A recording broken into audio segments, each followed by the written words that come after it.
হসপিটালে গীতাকে বাঁচাতে মরিয়া হলো স্বস্তিক। সম্পূর্ণ জানতে ভিডিওটিতে একটি লাইক করে দেখতে থাকো। গল্পের শুরুতেই দেখা যায় গীতা কৃপানকে মারতে গিয়ে নিজেই ধীমান সেনের কবলে পড়ে যায়।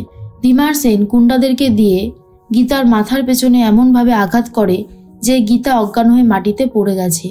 এর মধ্যেই ধীমান সেন গুন্ডাগুলোকে বলে, শোনো, একে আর এর সিম আর এর মোবাইল সব কিছু জলে ভাসিয়ে দাও, কথাটা যেন মাথায় থাকে। তার মধ্যেই বড়বাবু আবারও ট্রাই করতে থাকে গীতার ফোনে, কিন্তু কোনো লাভই হয় না। বড়বাবু কোনোভাবেই গীতাকে ফোনে পাচ্ছে না।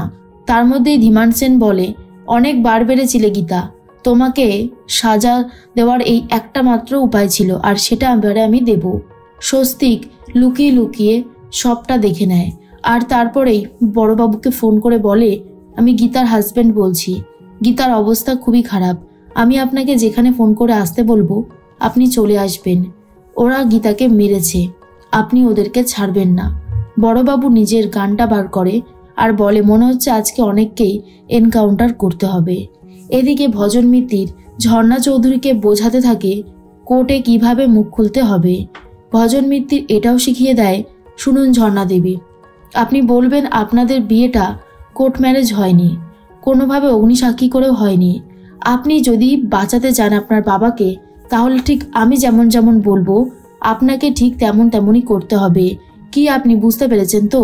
ঝর্ণা তখন বলে, হ্যাঁ বুঝতে তো পেরেছি, তবে আমাকে যা করার করতেই হবে। এর মধ্যেই ধীমান সেন চলে এসেছে আর বলে, গীতাকে নিয়ে আর চাপ নেই, গীতা আর কোনোভাবেই কোর্টে সওয়াল জবাব করবে না। ভজন মিত্তির বলে, এসব আপনি কি বলছেন? ধীমান সেন বলে, হ্যাঁ আমি একদম ঠিক কথাই বলেছি। এরপর থেকে গীতা আর কখনোই সওয়াল জবাব করবে না, করতে পারবে না। অবাক হয়ে গেছে। আর তখনই ভজন মিত্তির বলে, কেন? তখন ঝর্ণা চৌধুরীকে ধীমান সেন বলে, তুমি যাও আমাদের জন্য 2 কাপ কফি নিয়ে এসো। আর এর মধ্যেই তখনই ঝর্ণা বলে, কিন্তু ড্যাডি আমি একটু পরে এনে দিই। ধীমান সেন বলে, বললাম তো এক্ষুনি যাও। ঝর্ণা চৌধুরী যায়নি, ঘরে পর্দার আড়ালে লুকিয়ে সমস্ত কথা শুনতে থাকে। ভজন মিত্তির বলে, কি হয়েছে বলুন তো? ধীমান সেন বলে, গীতাকে শেষ করে দেওয়া হয়েছে। সঞ্জয়কে ঠিক যেভাবে জলে ভাসিয়ে দিয়েছিলাম, এখন ঠিক সেইভাবেই গীতাকেও ভাসিয়ে দেব। এর মধ্যেই ঝর্ণা চৌধুরী বলে, সর্বনাশ, তার মানে গীতা অ্যাডভোকেট একদম ঠিক কথাই বলেছিল যে সঞ্জয়কে আমার ড্যাডি মেরেছে। এখন তো পুরোটাই নিজের কানে শুনে নিলাম।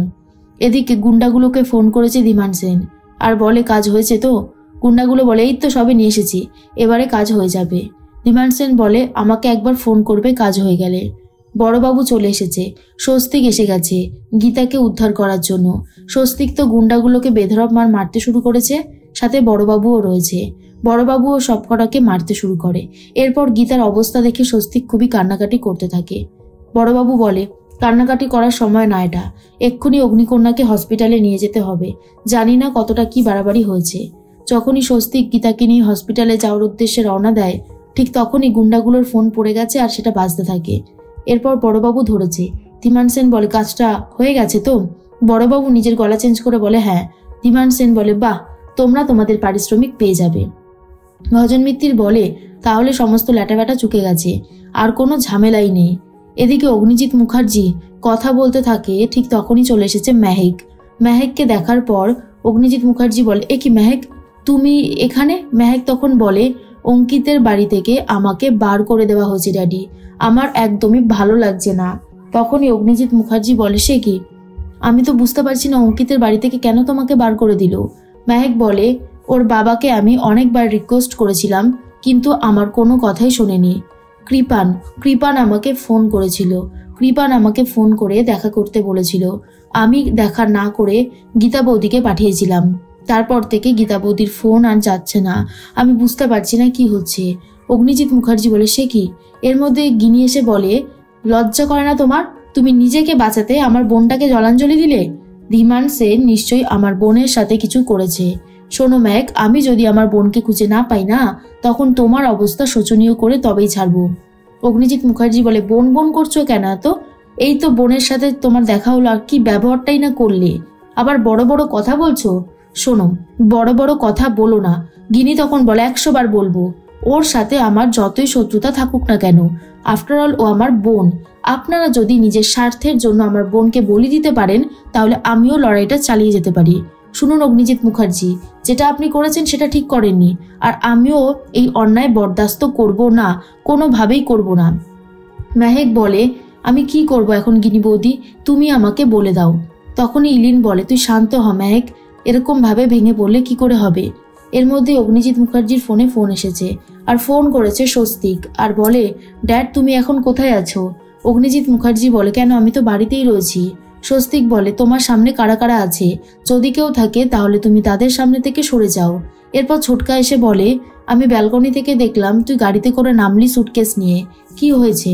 মেহেক বলে, আমার শ্বশুরমশাই আমাকে বাড়ি থেকে বার করে দিয়েছে, ওরা বলেছে আমার মতন মেয়েকে ওরা ওদের বাড়িতে রাখবে না, কৃপানের জন্য এই সব কিছু হয়েছে।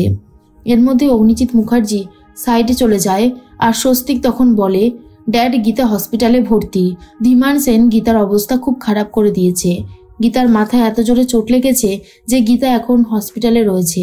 এর মধ্যেই অগ্নিজিৎ মুখার্জি বলে, সে কি হবে তাহলে?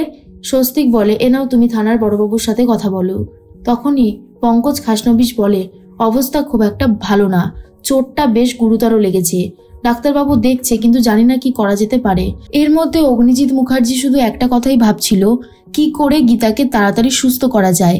গীতাকে সুস্থ করা না গেলে কোর্টে কেস লড়বে কে, এটা নিয়েই অগ্নিজিৎ মুখার্জির একটা প্রশ্ন জেগেছে মনের মধ্যে। তার মধ্যেই ডাক্তার বলে দেয়, উনি এখন পুরো সম্পূর্ণ রেস্টে থাকবেন, ওনাকে কোনোভাবেই ডিস্টার্ব করা যাবে না, হিতের বিপরীতও কিন্তু হতে পারে। তখনই অগ্নিজিৎ মুখার্জি গিনিকে বলে, তুমি আমার আর আমার মেয়ের এত বড় সর্বনাশ করলে কেন, কিসের জন্য? গীতা বলে, যা করেছি বেশ করেছি, আপনারা যেমন আমাকে ভালোভাবে শান্তিতে বাঁচতে দেননি, আমিও ঠিক তেমনই আপনাদেরকে ভালোভাবে শান্তিতে বাঁচতে দেব না, তার জন্য যা যা করার সবকিছুই আমি করব। আর এসব শুনে অগ্নিজিৎ মুখার্জি খুবই কষ্ট পায়।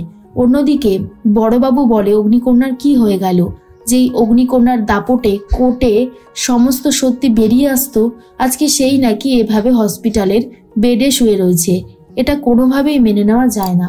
তখনই স্বস্তিক ফোন করেছে কৃপানকে, ফোন করে বলে, আমার বোন মেহেক বলল গীতা নাকি তোমার সাথে দেখা করতে গেছিল, গীতা কোথায়? কৃপান বলে, আমি জানি না, আমি কি করে জানবো? স্বস্তিক বলে, মেহেক আমাকে বলেছে যে তুমি গীতাকে সরিয়ে দিয়েছো, কোথায় সরিয়েছো সত্যি করে বলো, না হলে কিন্তু আমি থানায় তোমার নামে এফআইআর করবো। আর এটা শোনার পরে কৃপান তো অনেক বেশি ভয় পেয়ে যায়।